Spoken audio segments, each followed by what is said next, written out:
Hi everyone, I'm Corbin and welcome to my Vanda Orchid FAQ Series.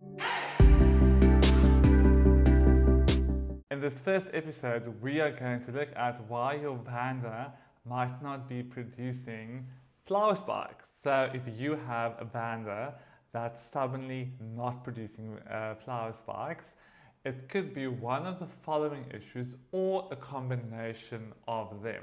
But hopefully we will get to the bottom of it. So the first one is that Vandas are high light orchids. If we look in the world of orchids, they are classed as probably the highest light orchids that you would be growing in your home. So that's the first thing. So if your Vanda is not getting enough light, it's not going to bloom. It's as simple as that. My Vandas grow in a windowsill, in the windowsill of my kitchen. So my apartment is east facing. So that means that it gets nice bright sun from the morning to your mid-morning, 12, 1 o'clock. So that's where I keep my Vanda. So it does get direct sunlight and it's growing pretty well. So the sunburn that you see on here has from before I lived in this house where I kept it in a northeast facing window which got more sunlight. But I also just want to add that in this current apartment I have acclimated my plant to that direct sunlight because I only placed my plant there in like middle June, which is my winter. So that's when the sun is at its most gentlest. So if you place your plant in direct sunlight in that time, it should be gentle enough that by the time spring and summer comes, your plant would have been properly acclimated. So that's just my opinion for my specific growing conditions. If you don't feel comfortable putting your plant in direct sunlight and you are scared of scorching the leaves of your plant, perhaps you can put your plant behind a sheer curtain or slatted blinds or something to break the direct rays of the sun. But long story short, it's just important that your Vanda does need light in order for it to bloom properly. A good indicator of if your plant is getting enough light is the color of the leaves. So if you look at these leaves, they are green, obviously, but they're not a deep green. They're not the same green as an anthurium, for example.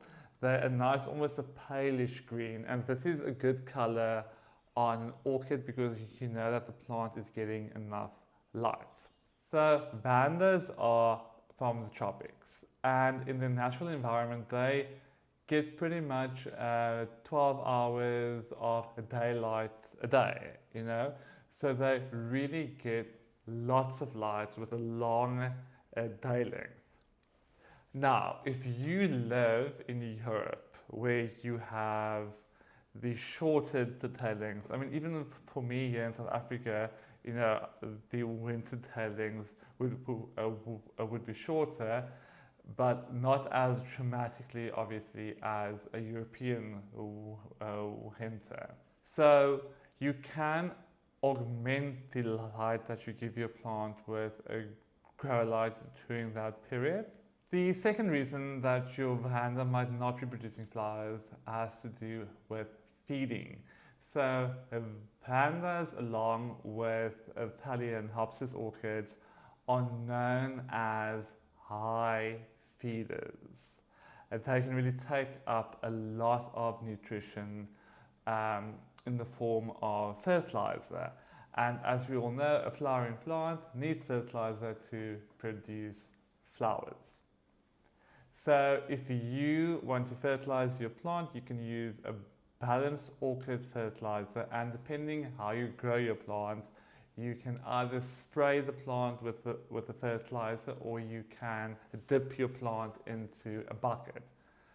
Personally, I prefer to dip my plant into fertilizer because I don't think if you spray it, then it's really effective. You know, the application is really effective. So I mix my feed in a bucket or a vase, and I place my plant into that, and I let it stand for about 1 to 2 hours until the leaves, until the roots turn a nice green color. And then, funnily enough, the third reason why a plant might not be producing flowers is because of a drought stress. So, as I've said, that vandas are from the tropics, and in the tropics, as we all know, it rains, and they get a nice thorough soaking, and then they dry off. This is the double-edged sword when it comes to vandas, because their roots rot easily if they're kept too wet, and that's why the aeration is important. So if we imagine ourselves in a tropical jungle in Asia, you would have a period of showers where everything would be soaked. Then the clouds would move and everything would be kind of dry off again. Maybe a nice breeze would whiz through, and then later in the evening it would shower again. So do you see what I mean when I talk about this wet and dry cycle, which is important? Whereas a prolonged wet cycle could lead to root rot or fungus issues in your plants. But it's important to note that these plants, they do drink a lot, and that's very important for flower production.